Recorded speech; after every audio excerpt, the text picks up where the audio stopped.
I am pleased to announce that my treatise Analytic Philosophy is temporarily being sold at a greatly reduced price on Amazon. This is the most comprehensive, clear, and thorough work of its kind in existence. Ordinarily, the price is $59, but at the request of educators and scholars, I am temporarily reducing the price to $29.95. Please enjoy the following description of this magisterial work. Philosophy is the science of science, and therefore the analysis of the assumptions underlying empirical inquiry.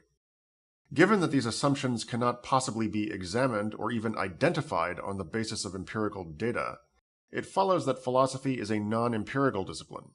And given that our linguistic and cultural practices cannot possibly be examined or even identified except on the basis of empirical data, it follows that philosophical questions are not linguistic questions and do not otherwise concern our conventions or our cultural practices. This entails that philosophical truths are not tautologous or otherwise trivial. It also entails that empiricism is false and therefore that Platonism is correct.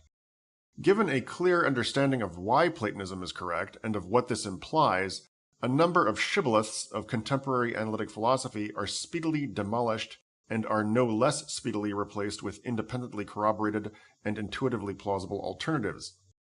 New answers are given to age-old questions concerning scientific explanation, causal and logical dependence, linguistic meaning, personal identity, the structure of the psyche, and the nature of personal responsibility.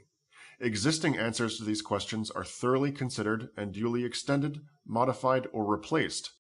Every technical term is defined, every philosophy-specific concept is explained, and the positions defended are consistent with common sense, so far as their being consistent with the relevant data allows them to be. Therefore, this work is intelligible to philosophically minded laymen.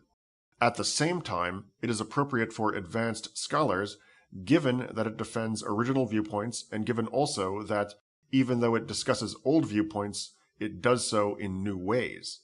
Because it is clearly written, it is intelligible to neophytes, but it is not an introductory text and it is not a textbook. There are two appendices. The first, a thorough exposition of the rudiments of formal logic along with the conceptual underpinnings of that discipline. The second, a definition and analytic discussion of each technical term that occurs in the text.